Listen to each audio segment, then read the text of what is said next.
Welcome, everyone, to the Your Energy First podcast. I'm your host, Emily Marie, and it is such a pleasure to have you here today to co-create with you in this space and to talk about all things your energy.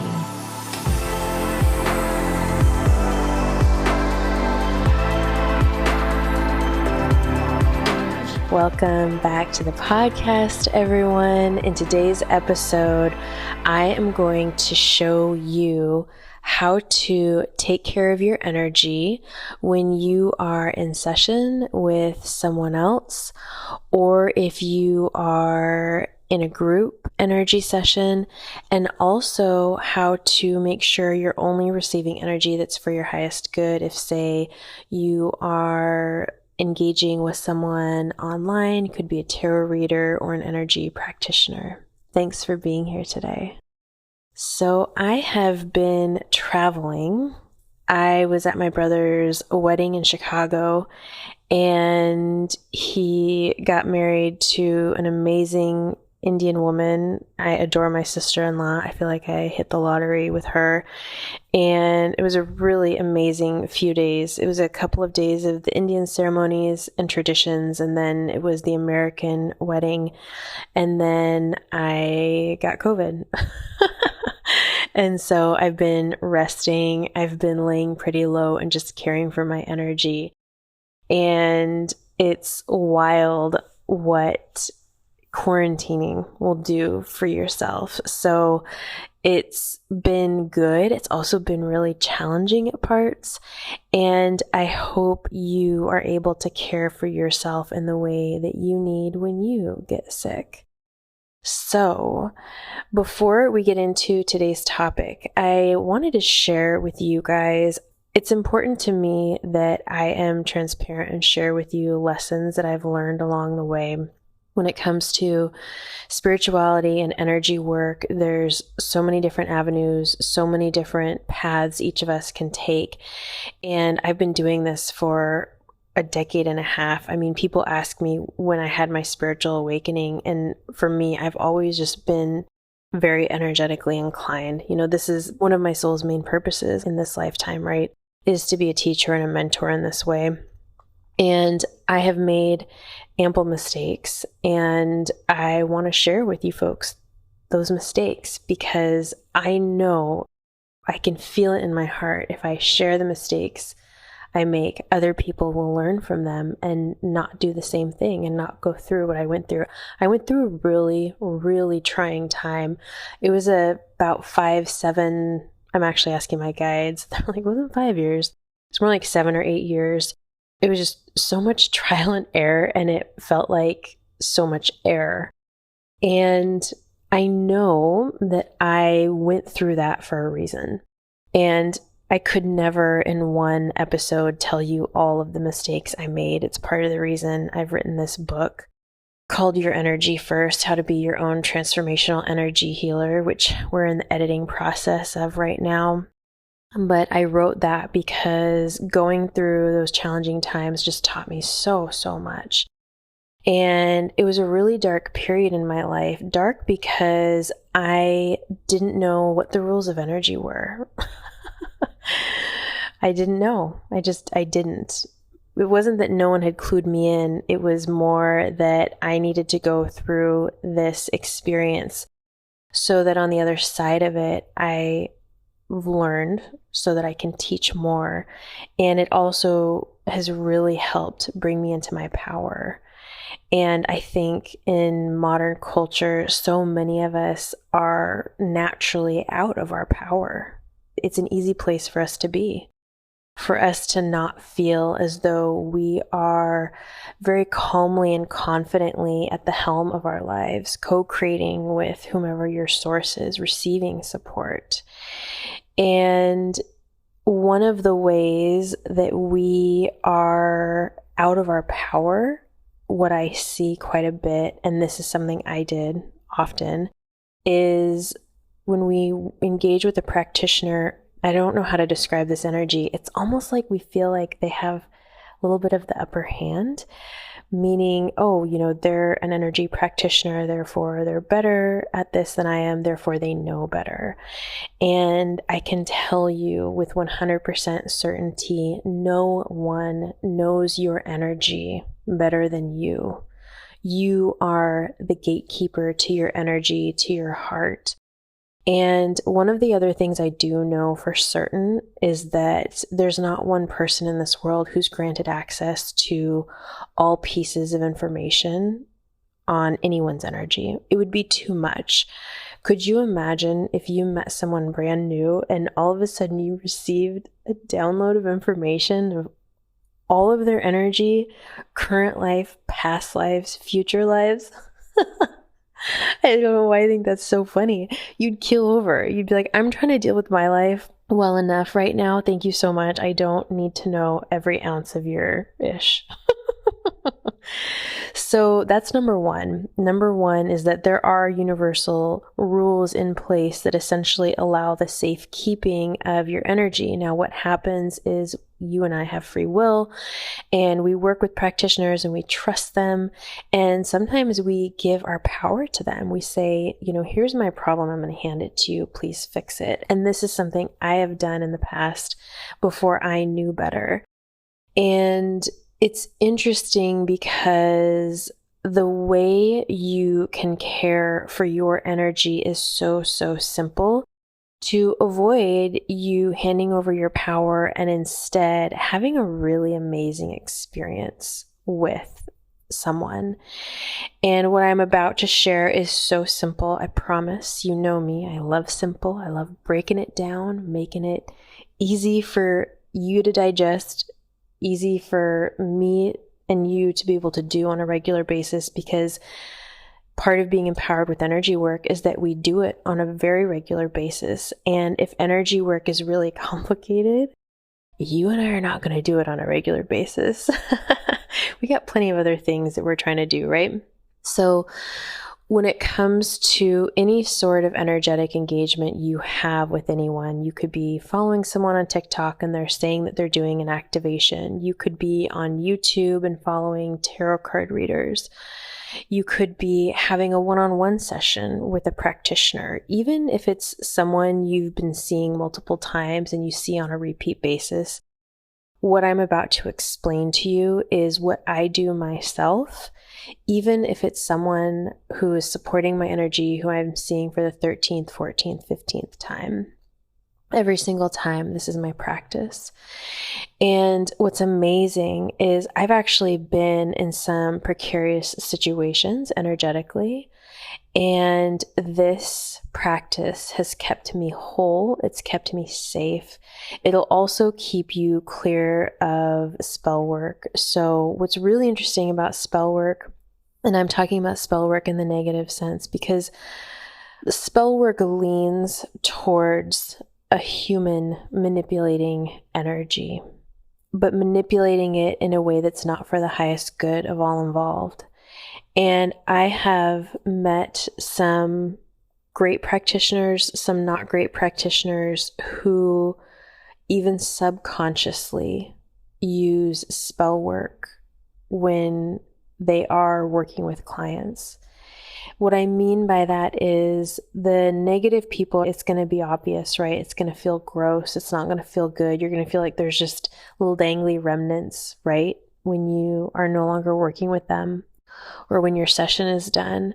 Now, with a practitioner who's well-intentioned, what spell work is going to look like for them, even though it is not potentially conscious, which I know is crazy, but that's why we're practicing what we're practicing here today. But what will happen is they will have their own personal impressions of things. They will not be clearly intentional about the session, and they will allow their personal beliefs or their feelings to seep through. And it just forms these little waves of connections that aren't clear for you. So I'll give you an example. For myself and for the practitioners I work with who I have hold space for me when the time is right? When I'm just like, wow, I need someone to hold space for me to shift, or I know I have a blind spot. I will connect in with my inner light, and I will check in and I will say, is now a good time for me to have a session with so-and-so? And for the highest good of all involved. And the reason that I do that is because I don't know what personally they're going through in their life. I think that practitioners can absolutely, we're human, right? We go through stuff too. And a practitioner is going to take care of their energy and be grounded enough in their practice that they can still hold, the guides are calling it regulated space for people. And then there's some folks who can't, and that it is okay. The reason I say it's okay is because we are humans going through processes, right? I'm sharing this today to help make you aware of the different options available to you so that you feel empowered as you make these decisions. Also, when I check in with my inner light, sometimes it's because the guides are like, you need to spend a little more time figuring this out for yourself versus getting the support of a practitioner. I'm like, that's that. So I always check in with my inner light. Is it for the highest good of all involved that I have a session with XYZ? I'm very specific. Okay. The other thing is, like I mentioned, I've been in some really precarious situations with practitioners who were not great and who, through their words and beliefs, really tried to press upon it's a negative energy. One of the situations actually happened to me recently, and it was a really good lesson for me because I had some new clients who had said, Emily, we only want to work with you. We only want to trust you. And I was like, no. I said, you wouldn't just go to one restaurant your whole life, or you wouldn't just go to, one doctor for everything in your life. You need multiple practitioners. And I still believe that absolutely so firmly. It's so imperative, I think, for us to learn from so many different people and receive support from so many different people. It's been a benefit to me. Then my friend and I went on a trip. Whenever we go on trips, we loved to connect with a local, oh my gosh, the guides are calling it an artist. Practitioner, energy practitioner. And of course, we set our intentions and we didn't land one. And so we're like, it wasn't meant to be. And we were actually talking about it at lunch, like on our second to last day. And then one of the people we had tried to book with actually proactively reached out to me, shot me a text while my friend and I are at lunch saying, oh, we're so bummed we don't get to, see someone. We were willing to walk into a psychic off the street. Just, it's all about the experience, right? Plus, because of this practice that I'm going to share with you, once you have this practice down, as long as you're not doing something totally not smart, something this is not good for me, you will be safe in most situations. Now, if your gut is like, don't do it, and you're like, well, I learned this protection tool, that's different, right? We want to be smart about this. So we were really willing to go have whatever kind of experience. We were open to it. And nothing was landing, like I said. So this woman texts me and she goes, my teacher, my mentor, myself, person who helped me is actually available last minute today. And I was like, that's kind of strange because most practitioners will have boundaries and last minute sessions are not always a thing. And it was a Sunday. And she goes, yep, here's his contact info. You can give him my name and he's ready for you. And I said, okay. And so my friend and I kind of look at each other and we're like, okay, what do we want to do here? Because something about it felt kind of off, but my spidey senses weren't giving me a hard no. And I was asking the guides, I was like, what's this experience going to be like? And they're like, well, you already know it's not going to be a great experience. And I was like, well, but is it going to be a really negative experience? And they're like, no. And the reason they told me that is because after our session with this person, and it was truly the worst session of my entire life, of my friend's entire life. It's actually unbelievable how bad it was and that this person's practicing. But the lesson for me after that was, okay, I have to remember why people get freaked out about meeting with the wrong practitioner or someone taking advantage. It was a really good lesson for me on how bad it can be out there. And I will share parts of this session. I know I have my friend's permission to share these aspects, but this person was saying horrible negative things about our families. I mean, terrible things about our family, which were just absolutely wrong. And he actually started out by name dropping complete A-list celebrity, like the biggest of A-list celebrities. And he started out the session with name dropping. And if that happens, clearly any individual who starts out a session by name dropping is really just, they're dropping into fear and into ego and saying, oh, well, I've read for these people, therefore I'm qualified and you should believe everything I say too. Now, I was really surprised that this person name dropped, and I thought to myself, I wonder if so-and-so knows that you share, that you did readings for them, because they probably wouldn't be too happy with you for sharing this stuff. So that was number one. Then he gets into, for me, he said, you have to start every day by putting your shirt on backwards or by taking lipstick and rubbing it all over your face like the Joker every day to start. And clearly just an extremely odd session. And I told him, I said, we were actually just looking for the astrology part of the session.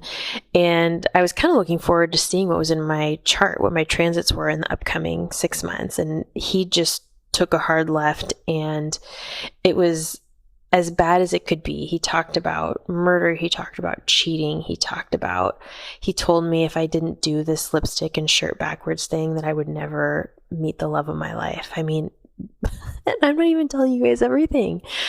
Part of it is because I don't want to put that energy out there. But so here's what happened. Here's what I did. Well, Emily, you should have just hung up on him. Yes, I should have. But instead, what I did, we actually did cut it short, but I started the session and my friend did the same thing, but we set the intention that we each only received that which was for our highest good, energetically. That was number one. Number two, I held my light throughout the entire session. Now, I'll have sessions with individuals that I trust, and I will set my intention prior. I always set this intention every single time, folks. It does not matter if it is the person I trust most in this world with my energy. I will set this intention. I set the intention. I only receive that which is for my highest good and the highest good of all involved. That's number one. Now, when I have a session with someone that I trust, I can set that intention once. I know that their intention is clear and pure, and we're going to co-create a beautiful session together. Because I was in a precarious situation with someone who's choosing a really interesting practice, I actually really wanted to hold my light, and I kept reaffirming my intention to myself. And during the session, my ego wanted to come up, right? I wanted to tell him I thought he didn't have integrity. I wanted to tell him that he was rude and all of this was uncalled for. And I stayed in my light. And when I stayed in my light, those aspects of my personality, the ego that was coming forward, of my ego that was coming forward, was fading away.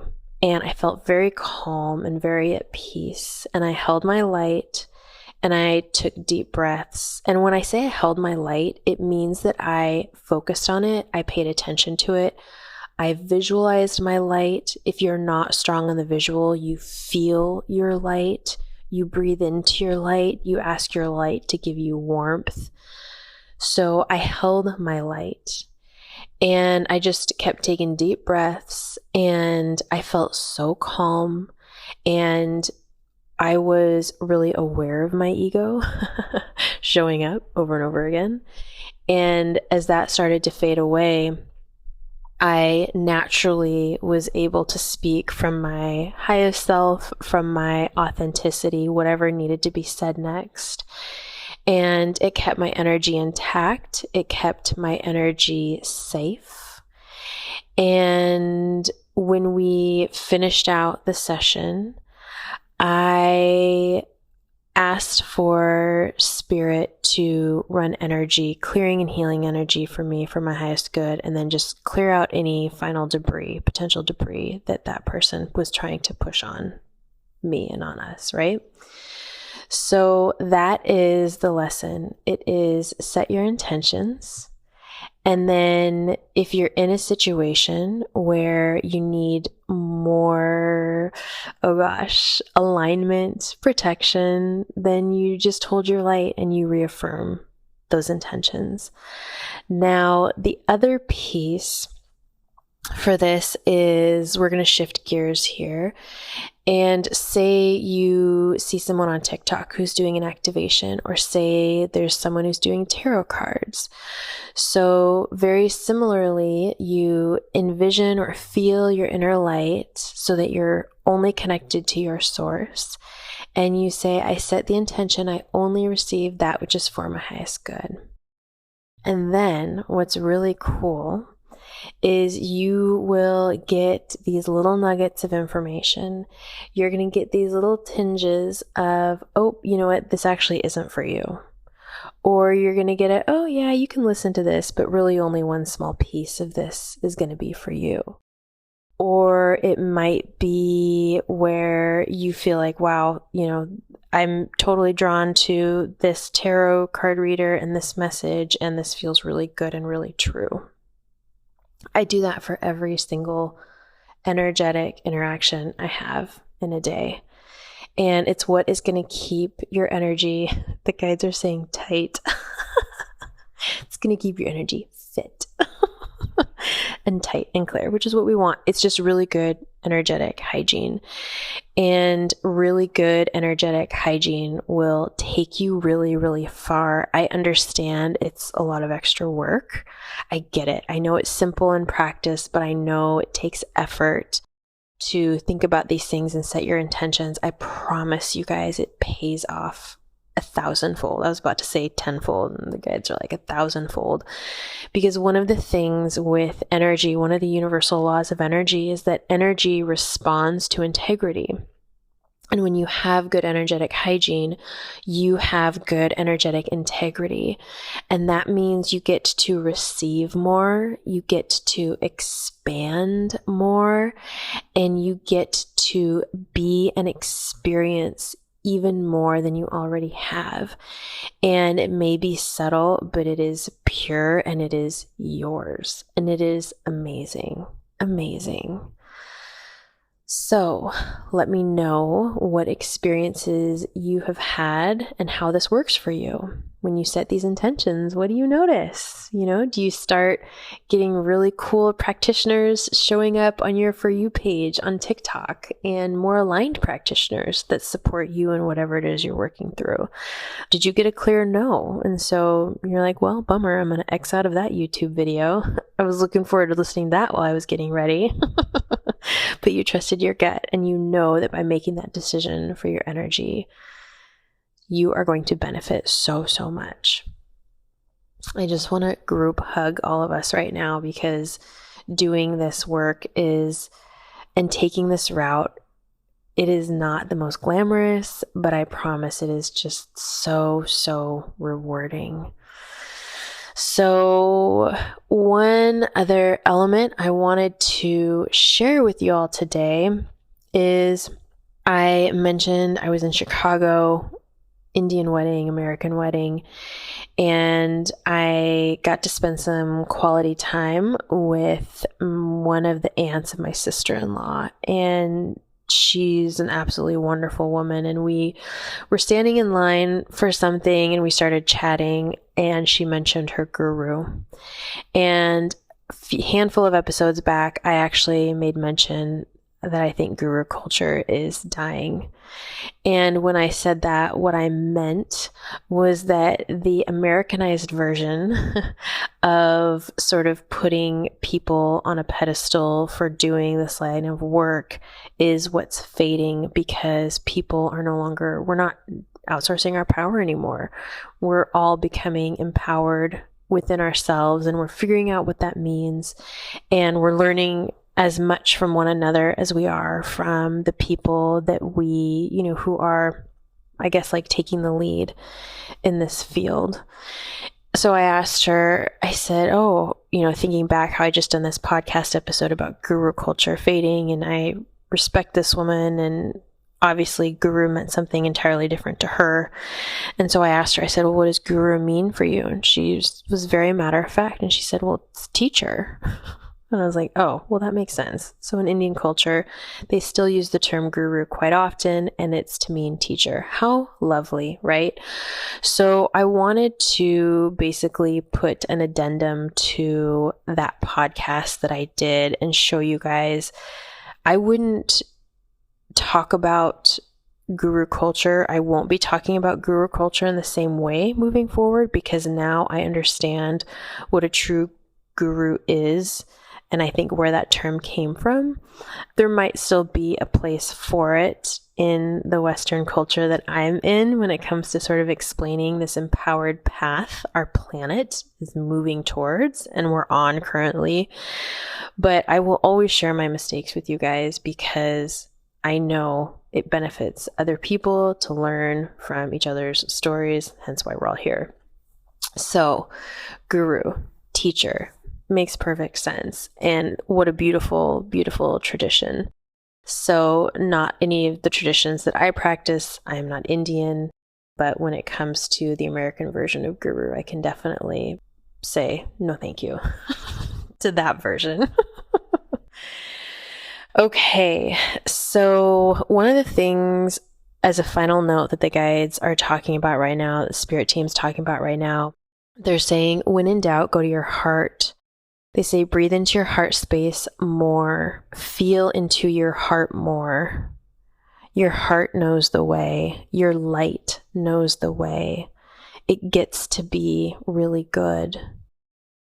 And my hope for you is that you continue to search and reach for things that bring you joy, because the world needs you in your joy. Until next time, the light in me honors the light in you. Thanks so much for listening to today's episode. Don't forget to subscribe, rate, and leave a review, and make sure you've signed up for the newsletter for special insights, offerings, and announcements that are just for you.